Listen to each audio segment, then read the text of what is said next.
നമസ്കാരം. ഫോം പൂരിപ്പിക്കുന്നതിനെ പറ്റി ആവർത്തിച്ച് സംശയങ്ങൾ ചോദിക്കുന്നതുകൊണ്ടാണ് ഒന്നും കൂടെ ഇത് വ്യക്തമാക്കുന്നത്. നമ്മുടെ എന്യൂമറേഷൻ ഫോമില് പ്രധാനമായും 3 ഭാഗങ്ങളാണ് ഉള്ളത്. 1, 2, 3.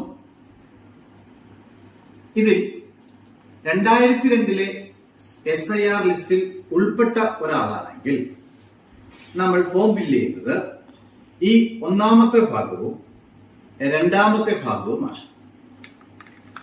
2ാമത്തെ ഭാഗത്തിൽ 2002 SIR ലിസ്റ്റിൽ ഉൾപ്പെട്ട വോട്ടറുടെ വിശദാംശങ്ങളാണ് ഇവിടെ എഴുതുന്നത്.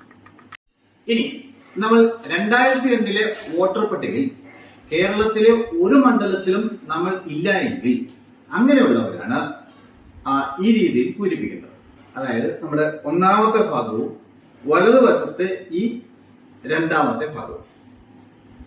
ഓക്കെ, അതായത് 40 വയസ്സിൽ താഴെയുള്ള ആൾക്കാരാണെങ്കിൽ, അല്ലെങ്കിൽ കുട്ടികളാണെങ്കിൽ, അല്ലെങ്കിൽ വിവാഹം കഴിച്ചുകൊണ്ട് വന്നവരാണെങ്കിൽ ഇവരൊന്നും ഏകദേശം 2002 SIR ലിസ്റ്റിൽ ഉൾപ്പെടുന്നില്ല.